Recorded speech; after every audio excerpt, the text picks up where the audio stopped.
tela de bolsa ecológica y los recortamos.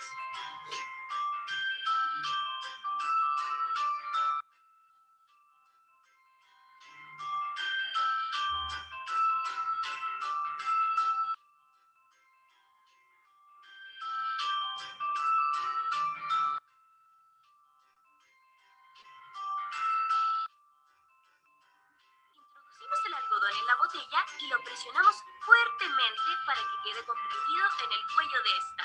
A continuación, ponemos la cantidad de arena necesaria para alcanzar 7 a 10 centímetros de altura.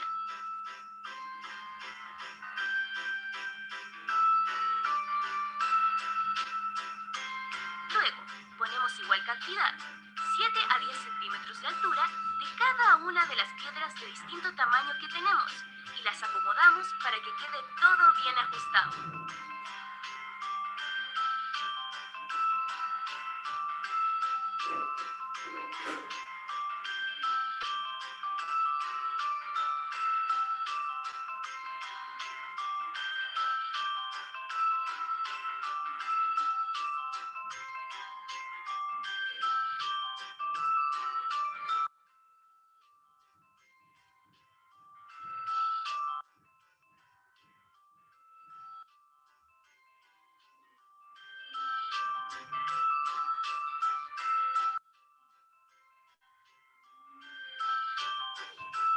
Finalmente, ponemos sobre las piedras medianas los 2 círculos de bolsa ecológica que recortamos. Luego, cortamos la parte superior de la otra botella, la que nos servirá como receptáculo para el agua. Es importante que el corte se haga en una parte de la botella donde el diámetro sea menor al diámetro del filtro.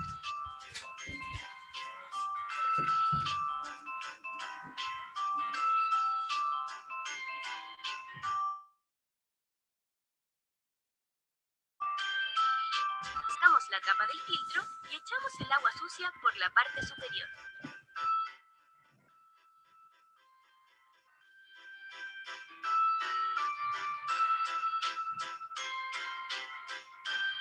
Es posible que debas filtrar el agua 2 a 3 veces. La longitud de nuestro filtro es pequeña. Luego, observarás que el agua está más limpia. Reseña científica. El filtro de agua se basa en el principio de la filtración lenta con arena. Este proceso consiste en filtrar lentamente el agua no tratada a través de una cama porosa de arena por acción de la gravedad. Nuestro filtro está adaptado para la filtración de agua grises en el hogar.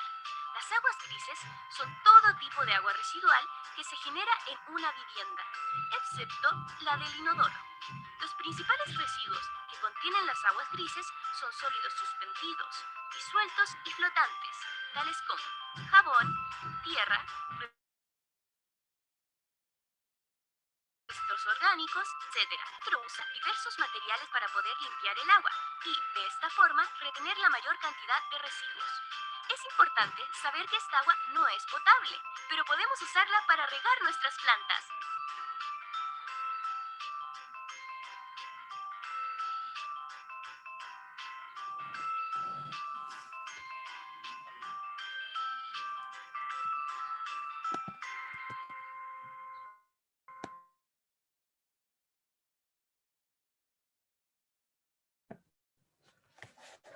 Listo, chicos. El equipo que va a presentar hoy, por favor.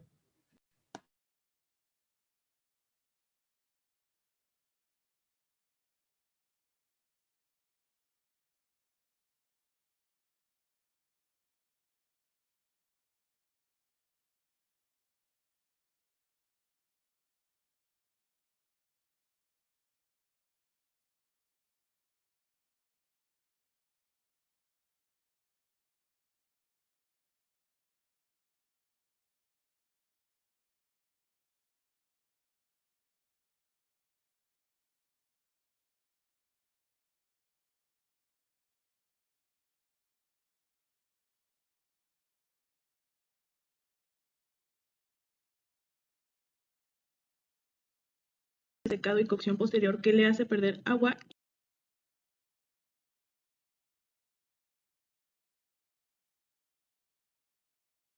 en duros pero frágiles. Son silicatos de aluminio hidratados. Se emplean también aditivos.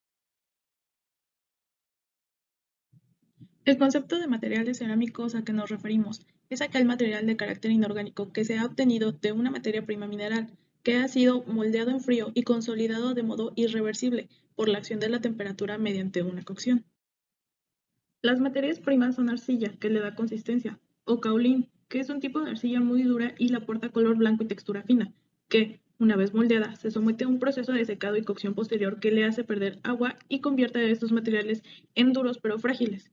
Son silicatos de aluminio hidratados. Se emplean también aditivos como cuarzo, colorantes y fundetes. Propiedades generales de los materiales cerámicos. Comparados con los metales y plásticos son duros, no combustibles y no oxidables. Su gran dureza los hace un material ampliamente utilizado como abrasivo. Presentan una gran resistencia a altas temperaturas, con gran poder de aislamiento térmico y eléctrico. Tienen una gran resistencia a la corrosión y a la erosión, así como también presentan una alta resistencia a casi todos los agentes químicos. Son generalmente frágiles o vidriosos, casi siempre se fracturan ante esfuerzos de tensión y presentan poca elasticidad. Además, una característica fundamental es que pueden fabricarse en formas con dimensiones determinadas. Clasificación. Dependiendo de la naturaleza y tratamiento de las materias primas y del proceso de cocción, se distinguen dos grandes grupos de materiales cerámicos. Primero, tenemos a los materiales cerámicos porosos o gruesos.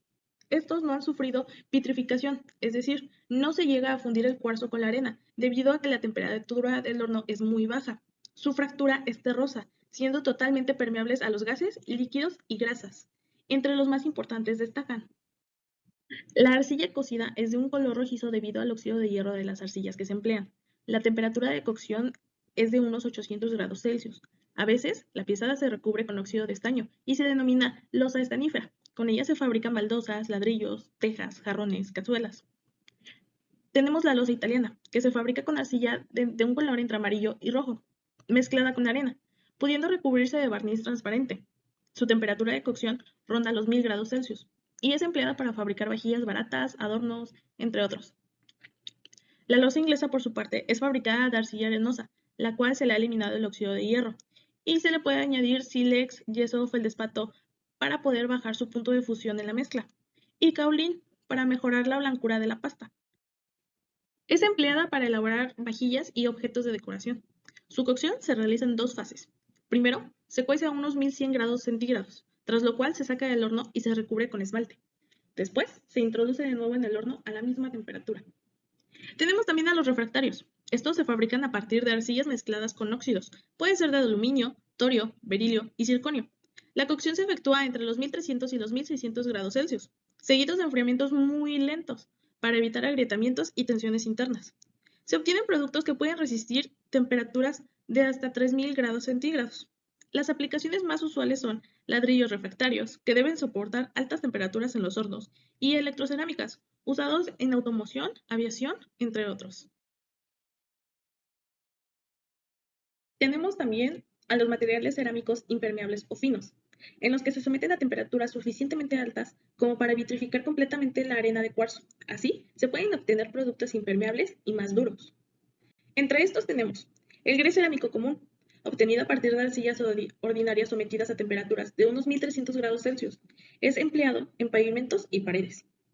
El grés cerámico fino, obtenido a partir de arcillas con contenido de óxido metálico, a las que se le añade feldespato, un fundente, para bajar el punto de fusión. Más tarde, se introducen a un horno en unos 1300 grados Celsius. Cuando está a punto de finalizar la cocción, se impregnan los objetos de sal marina que reaccionan con la arcilla, formando así una fina capa de sílico aluminato alcanino vitrificado, que confiere al grés su vidriato característico. Se emplea para vajillas y azulejos usualmente. Entre estas también podemos encontrar a la porcelana, obtenida a partir de una arcilla muy pura, kaolín, y mezclada con feldespato y un desengrasante, ya sea cuarzo o sílex. Su cocción se realiza en dos fases, una a temperatura entre 1000 y 1300 grados Celsius, y tras aplicarle un esmalte a otra temperatura mucho más alta, puede llegar hasta los 1800 grados Celsius, teniendo una multitud de aplicaciones en el hogar, pilas de cocina, vajillas, tazas de té, entre otras. Y en la industria se aplica para crear toberas de reactores, aislantes en transformadores, entre muchas otras aplicaciones. El proceso de fabricación del cemento se inicia con la obtención de la materia prima. Una vez extraído y clasificado el material, se procede a su trituración hasta obtener una granulometría adecuada para el producto de molienda y se traslada a la fábrica para su almacenamiento en el parque de prehomogeneización. Estos materiales se suelen moler para reducir su tamaño y así favorecer su cocción en el horno. La materia prima molida se introduce por la parte superior de la torre y va descendiendo por ella. Mientras tanto, los gases provenientes del horno ascienden a contracorriente, precalentando así el crudo que alcanza los 1000 grados Celsius antes de entrar al horno. A medida que el horno va aumentando de temperatura, llega a alcanzar los 1500 grados Celsius, produciendo entonces las complejas reacciones químicas que dan lugar al clínker. A la salida del horno, el clínker se introduce en el enfriador, que inyecta aire frío del exterior para reducir su temperatura de los 1400 grados Celsius a los 100 grados Celsius. El clínker se mezcla con yeso y adiciones dentro de un molino de cemento, y posterior a esto el cemento se almacena en silos, separándolo según sus clases. Y listo, esto es a grandes rasgos el proceso de fabricación del cemento. Ahora les voy a hablar de dos mezclas en las que el cemento juega un papel primordial. El cemento es un conglomerante hidráulico, que al combinarse con el agua resulta un producto flexible y manipulable, que al secarse se endurece. La primera mezcla de la que le quiero hablar es del concreto. Este es el caso del concreto. El concreto es el resultante de usar cemento, agua, arena y grava en una mezcla. Al agregarle agua a la mezcla, se van a adherir todos sus elementos para formar una mezcla uniforme. Al tener piedras y arena, esta mezcla es muy resistente.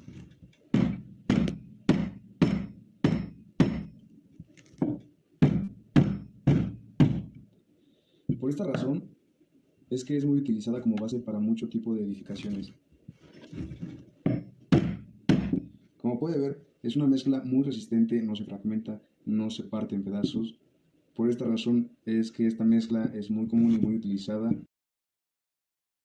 Ahora es el turno del mortero. El mortero está compuesto de cemento y arena, que cuando se le agrega agua, estos materiales se adhieren. La consistencia es similar a la del concreto, con un poco más de flexibilidad y maleabilidad, ya que no contiene piedras, solamente arena, que es un material mucho más fino. La mezcla depende mucho de la cantidad de agua que se le suministre, ya que mientras menos cantidad de agua, la mezcla quedará más espesa. La estructura también es un tanto distinta, ya que no contiene grava y es menos resistente que el concreto.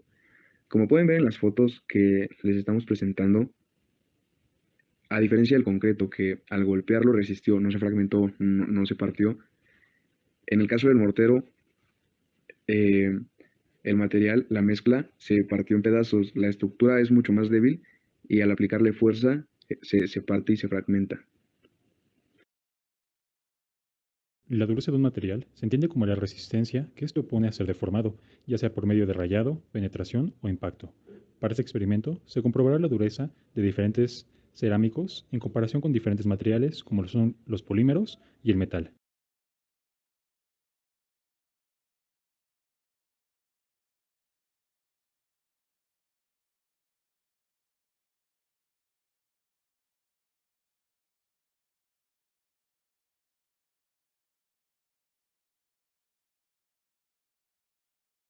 El PET, pese a ser golpeado con fuerza, este no se rompe por su alta resistencia y tenacidad, ya que absorbe la energía de deformación, teniendo así una baja dureza, ya que al menor contacto, este puede deformarse.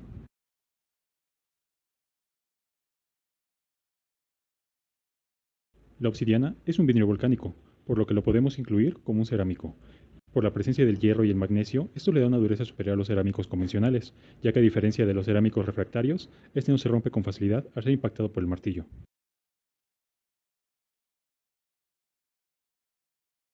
Al ser esto una mezcla entre arcilla y piedra caliza, podemos considerarlo como un cerámico, donde su dureza es una de las características principales de este, ya que puede soportar una gran carga por unidad de área. Como vemos, este no se rompe al ser golpeado con fuerza varias veces.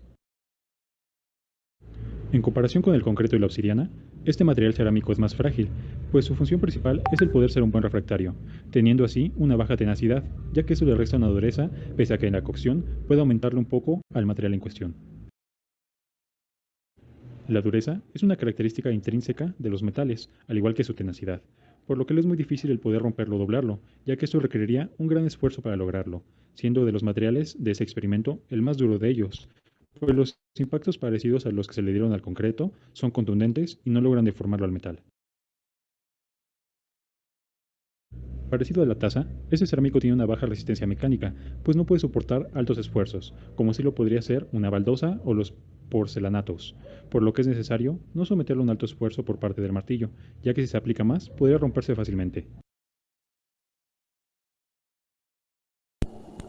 La botella de PET presenta una deformación, dependiendo del lapso de tiempo que esté en contacto con el fuego. No es un conductor térmico. El concreto no presenta una deformación. Puede cambiar a un color oscuro dependiendo del tiempo de contacto con el fuego. No es un conductor térmico. El metal no presenta una deformación. A mayor temperatura y tiempo, se funde y suele ser moldeable. Es un conductor térmico.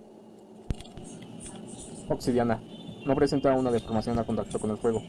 Suele ser un conductor térmico.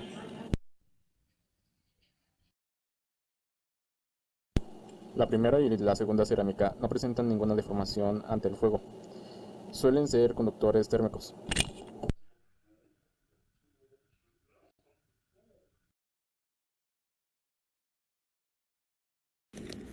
Para conocer las propiedades eléctricas de los materiales cerámicos, ocuparemos un multímetro, el cual sirve para medir las tres características eléctricas básicas: voltaje, corriente y resistencia, aunque también puede ser empleado para probar la continuidad entre dos puntos de un circuito eléctrico.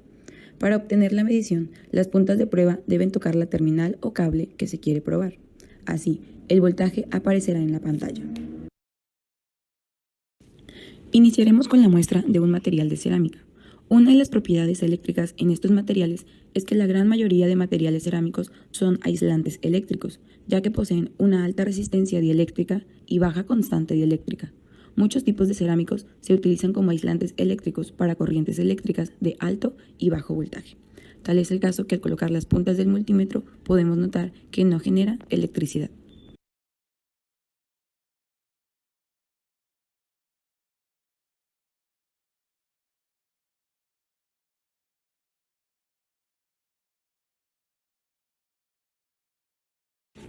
En el siguiente caso, que tenemos una muestra de un material de obsidiana, podemos encontrar que este es un sólido inorgánico, el cual se ha expuesto a altas temperaturas para llegar a una estructura dura, la cual no es combustible y no es oxidable, por lo tanto tampoco genera electricidad. La siguiente muestra que se toma es la del concreto. Este presenta alta dureza y es un buen aislante eléctrico y térmico. Podemos comprobarlo al momento de colocar las puntas del multímetro, al igual que con la cerámica y la obsidiana, podemos encontrar que no genera electricidad.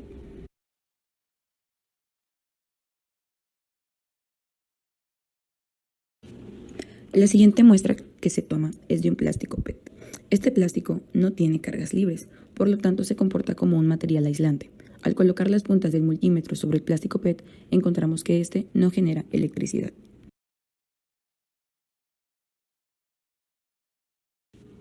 Resultados muy diferentes encontramos en la última muestra, la cual es del metal. Este está formado por una partícula de carga positiva en el centro y se encuentra rodeado de electrones de carga negativa a su alrededor. Los electrones pueden fluir de un extremo a otro sin ningún tipo de impedimento y podemos ver que este material forma enlaces metálicos perfectos para la conducción eléctrica.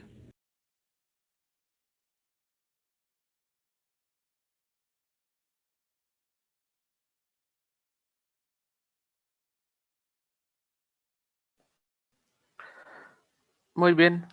Ahora, con respecto a sus experimentos, ustedes, por ejemplo, utilizaron diferentes materiales sabiendo que era lo que tenían. Es decir, ustedes buscaron la piedra de obsidiana, supieron que era una piedra de obsidiana y entonces le aplicaron una prueba. ¿Qué harían, por ejemplo, si se encuentran una muestra así tirada y no saben qué es?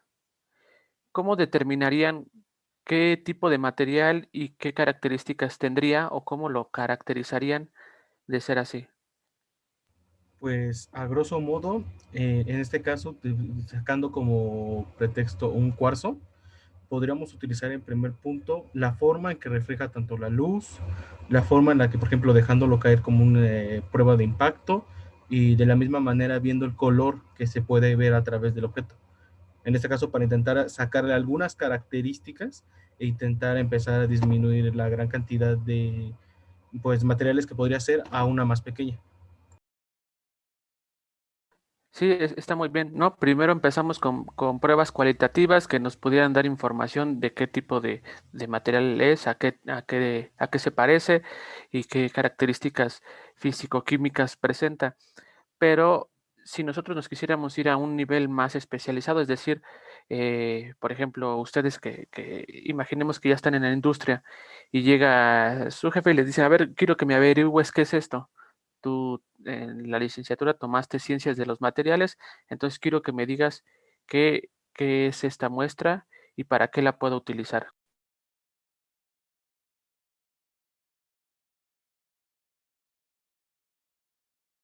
Pues en este caso más específico, entonces lo que podríamos hacer primero sería una prueba térmica para ver cuánta es la resistencia térmica que tiene el material y de ahí, por ejemplo, poder saber qué tipo de grupos no son y cuáles sí, en este caso dependiendo del material, si tiene mucha resistencia o por el contrario tiene mayor resistencia térmica. De la misma manera podemos hacerle algunas pruebas a través de algunos químicos, por ejemplo ácidos, para ver si el material hace alguna reacción a ellos o no. En este caso, por ejemplo, si no hiciera reacción a ellos, podríamos decir que es un material más cerámico. O por el contrario, si hiciera una reacción más fuerte, podríamos decir que es un material más enfocado a la familia de los metales. Ok, sí, sí está bien. La pregunta iba enfocada un poco más a nivel técnico. Ya la pregunta en concreto sería, ¿qué técnicas de caracterización de los materiales me podrían ayudar a determinar qué tipo de cerámico tengo para discriminarlo de otros, ¿no? Por ejemplo, tú me dices que utilizas todas esas técnicas y determinas que es un material cerámico. Ahora, ¿qué técnicas de caracterización de materiales emplearías para saber qué tipo de material cerámico es?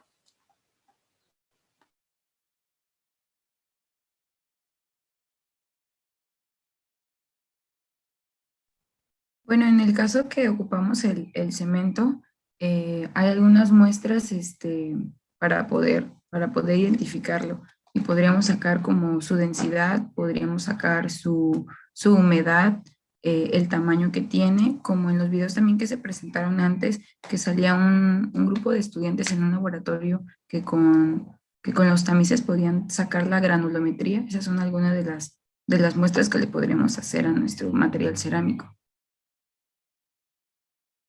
Sí, está muy bien. Mira, ahora, por ejemplo, ¿cuáles son los componentes básicos del cemento?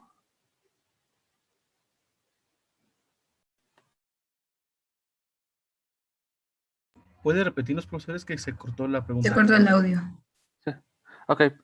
em, en, en el mismo contexto de lo que les preguntaba, ¿me podrían decir cuáles son los componentes básicos del cemento?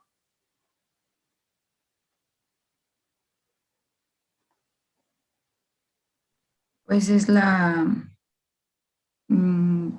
Tenemos la arcilla, piedra caliza. la caliza. No, no, eso no es. La piedra caliza es de donde la obtienen, pero la piedra caliza tiene muchos componentes inorgánicos que se utilizan, o sea, que se extraen de la piedra caliza para eh, formar el cemento. Yo quiero saber cuáles son esos componentes básicos de los cuales está constituido el cemento.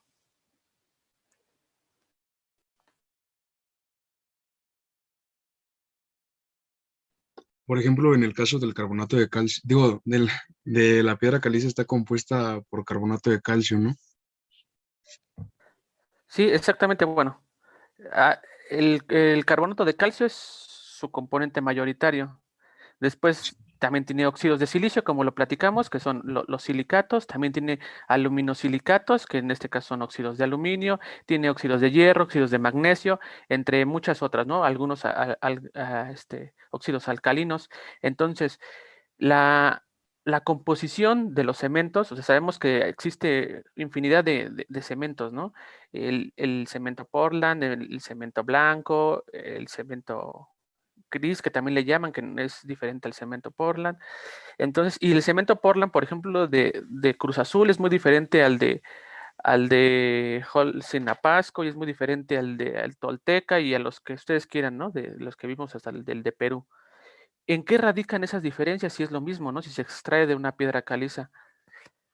Entonces, si por ejemplo, si alguno de ustedes tiene que ser es ingeniero de análisis de calidad, en la industria. Le dicen, a ver, yo quiero saber la calidad de este cemento, pero a nivel ya más minucioso, ¿no? Quiero saber también la calidad de la extracción de la piedra caliza y qué tipo de cemento voy a obtener. En ese sentido va la pregunta.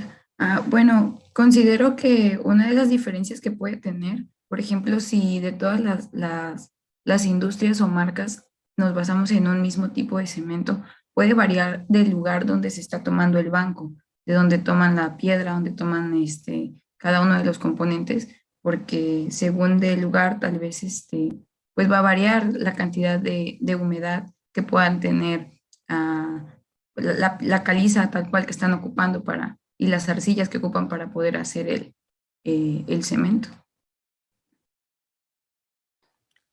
Sí, exactamente. La calidad de tu cemento va a depender de tu fuente de obtención de la piedra caliza. Ahora ya estamos llegando un poco más, estamos ajustando la respuesta a la que queremos llegar. Entonces, usted como ingeniero ya dice, bueno, son diferentes dependiendo de dónde la extraigo. Y el jefe le dice, quiero que me garantices que la que está sacando de aquí me va a dar el cemento de las características que yo lo quiero, ¿no? Entonces, que tenga, por ejemplo, un 50% de, de, de óxido de calcio, que tenga un 5% de aluminosilicato, que tenga un 8% de alcalinos y así. Entonces, tú quieres garantizar esa composición. ¿Cómo la garantizas al momento en que tú extraes tu materia prima y cómo la garantizarías al momento de la obtención de tu cemento? ¿Saben cuáles son las técnicas de caracterización de cerámicos para poder controlar la calidad?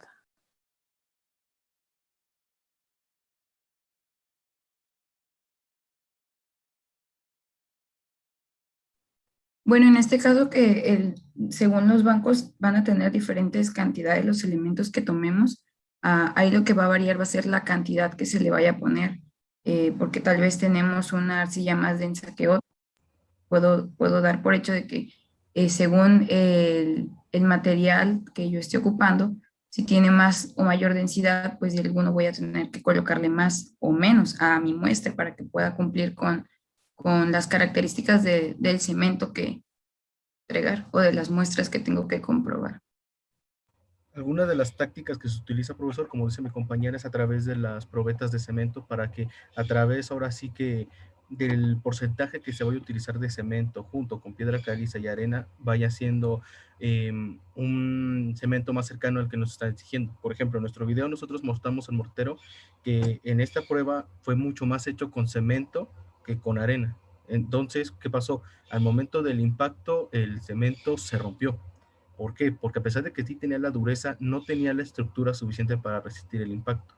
Mientras que, por el contrario, como tenemos aquí una muestra que de hecho yo rompí para justamente mostrarla, esta es más de arena que de cemento y por el contrario mantuvo más su forma a pesar del impacto. De hecho, tuve que dejarlo caer más de 2 metros para que se pudiera quebrar bien, porque cuando dejé caer de 1 metro no le pasó nada, tuve que dejarlo caer de 2. Y aún así mantuvo gran parte de su estructura. De hecho, por dentro todavía sigue manteniendo una gran estructura, por lo cual a través de nuestras probetas podemos empezar a dar algunas características al cemento que estamos intentando encontrar a base del porcentaje de materiales que estamos utilizando. Ahí creo que estamos entrando en muchos problemas conceptuales, porque en principio una prueba de densidad de los materiales no me puede dar evidencia de qué composición tengo. Es muy arriesgado porque yo podría tener cosas que no sé que tengo ahí y caracterizarlas por densidad es un poco arriesgado. Entonces, no. Son pruebas finales y se podría determinar una vez que yo conozco su composición, pero no es para determinarla. Ese está mal. Por otro lado, yo no puedo decir que se conservó la estructura de algo solamente con verlo. Yo no puedo decir, se conservó su estructura. Ese también es un error muy grave y es un error conceptual muy grave. Yo no puedo saber la estructura de nada a simple vista. Y justamente en ese mismo sentido iba la pregunta. Hay una técnica que se llama difracción de rayos X. Es una técnica analítica y es a nivel laboratorio. todos los cementeros deben de dominar la técnica de difracción de rayos X para poder caracterizar su materia prima y su producto final. La técnica de difracción de rayos X es una técnica en la cual se calienta una fuente, generalmente de cobre. Se pasa una corriente tan alta que se empieza a calentar y ese filamento produce una radiación, que en este caso pues es una radiación de rayos X. Esa, a través de un goniómetro, es decir, un pequeño bracito, empieza a disparar rayos X a una muestra determinada, variando el ángulo cada vez más, puede ser desde un ángulo muy bajo hasta un ángulo alto, digamos desde 0 hasta 90 grados. Empieza a radiar con rayos X. Esa radiación de rayos X que incide con el material, produce el fenómeno de difracción. Ese fenómeno de difracción llega a un detector. Ese detector dice qué tanta intensidad de radiación está detectando por el ángulo en el que está haciendo difracción. A través de eso y aplicando una ley de difracción, la ley de Bragg, la cual correlaciona el ángulo, el tipo de fuente de radiación y los diferentes parámetros, se pueden relacionar con los diferentes parámetros de red, puedo determinar la estructura cristalina de un material. Nada más a través de esa técnica. O sea, es decir, con una frecuencia de onda de rayos X, es la que yo puedo determinar. Y eso me va a entregar una cosa muy rara si la vemos por primera vez, que se llama difractograma de rayos X, que no es otra cosa más que una imagen en la cual se ven picos y se ven algunas vibraciones, como si fuera digamos, si lo comparamos con un electrocardiograma, y estas están asociadas entre intensidades y 2 veces el ángulo teta, el ángulo de difracción. A través de eso, yo puedo encontrar una mezcla de diferentes cosas, ¿no? En este caso de alúmina, de sílica, de óxido de calcio, de todas esas cosas, ¿no? De calcita.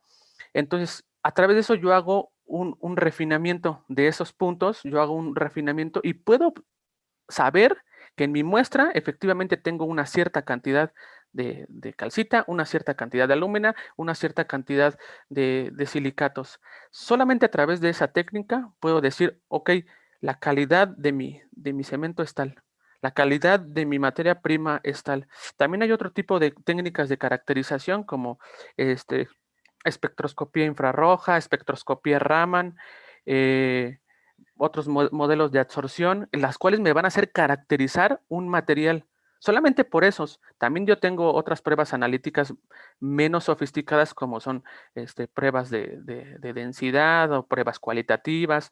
Eso no lo podemos hacer porque no estamos en el laboratorio, pero es importante que sepamos qué es lo que yo tengo. De la misma manera, por ejemplo, tu muestra de cerámico que me estabas mostrando, tú me dices que se fracturó y que esta fractura, aún así, yo tenía contengo su estructura. La única manera es llevarla a una prueba de rayos X, ver cuál es la diferencia de su patrón de difracción antes y después de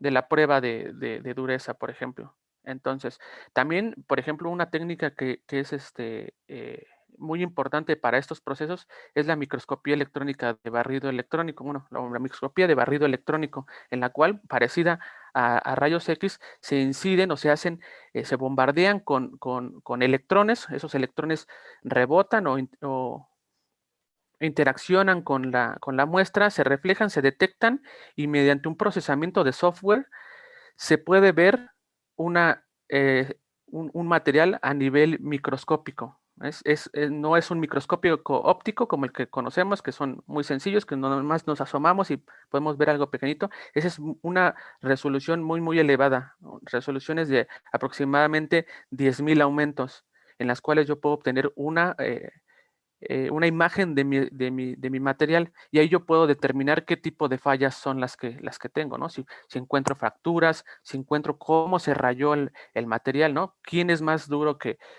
material es más duro que otro? Si yo lo empiezo a rayar y digo, no, pues los dos, ninguno tiene problemas de dureza, ninguno se rayó, pero si yo lo veo a nivel microscópico, si yo analizo su topografía, puedo observar de que efectivamente uno fue dañado, ¿no? Igual en la intemperie, si yo pongo dos metales y los observo, digo, ninguno está oxidado, ninguno fue atacado químicamente, a la vista, como método cualitativo, podemos decir, ok, sí, tienes razón, pero si yo lo analizo químicamente, lo analizo químicamente para procesos en aplicaciones biomédicas o algo que son cosas más delicadas, tengo que estar seguro de que realmente no hay ataque químico, ¿no? Si lo quiero utilizar en una prótesis. Entonces lo llevo a un análisis de microscopía electrónica de barrido y puedo determinar que efectivamente en alguno u otro sí hay un ataque químico y en el cual no hay. Entonces todo ese tipo de cosas son las que tenemos que saber, al menos que existen, ¿no? Es muy difícil que en nuestra casa podamos tener un equipo de difracción de rayos X o que podamos tener un microscopio electrónico, pero es importante que lo sepamos para que a lo mejor en una aplicación en la industria que les preguntan, a ver, yo quiero saber cómo hago esto. Ah, ok, yo sé que hay una técnica que se llama difracción de rayos X, la podemos analizar ahí, nada más hay que buscar dónde y entonces empezar a proponer ciertas alternativas para poder resolver un problema. Es por eso que es importante que lo conozcan, ¿vale? Entonces, eso sería todo. No sé si tienen alguna duda al respecto.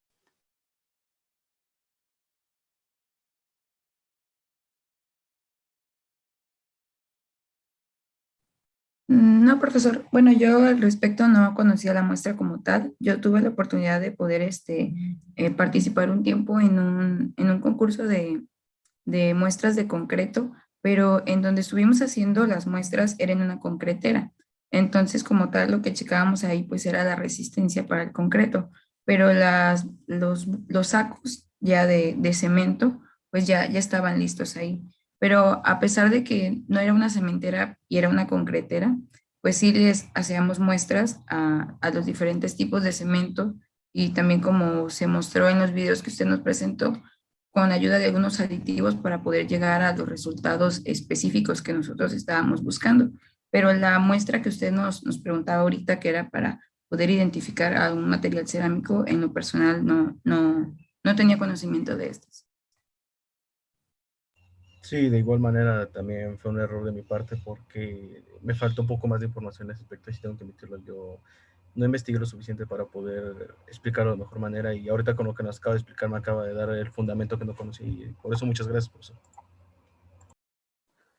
Sí, sí, no hay ningún problema. Está muy bien que me compartan todo bueno, su parte de su conocimiento y de sus inquietudes, y no tenemos que saberlo todo, nadie sabe todo. Entonces, justamente por eso es la retroalimentación y hacernos preguntas y todo para ir todos conociendo un poco más.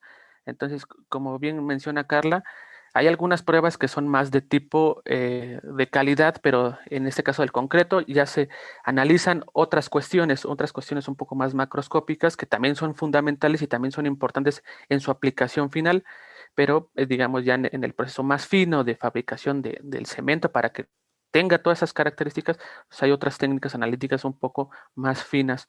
Y así, hay muchísimas técnicas, no solo son las que yo les mencioné, hay muchísimas, hay tan sofisticadas como uno no se imagina y que ni siquiera tenemos en nuestro país, o en nuestro país tenemos 3 equipos o 4 equipos, ¿no? También es importante que sepan que, por ejemplo, uno de los equipos más caros que hay en el mundo incluso, y que la universidad cuenta con uno de ellos, y que ni siquiera institutos tan sofisticados como el Instituto de Investigación de Materiales de la UNAM ni siquiera lo tiene.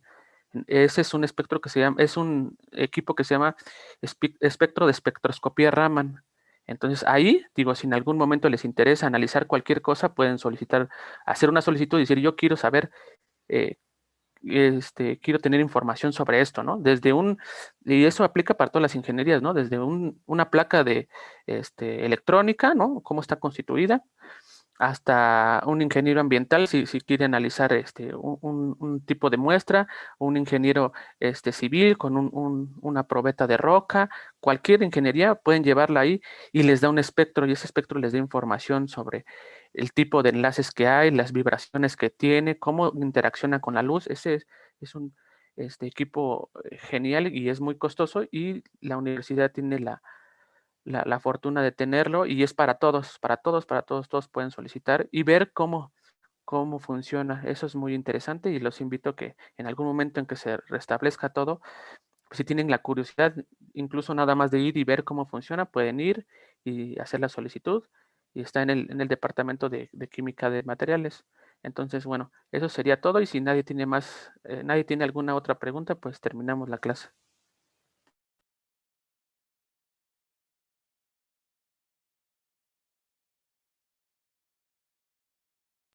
Ok, muchas gracias, profesor. Bueno, entonces nos vemos la próxima clase. Muchas gracias a todos. Nos vemos. Nos vemos, muchas gracias.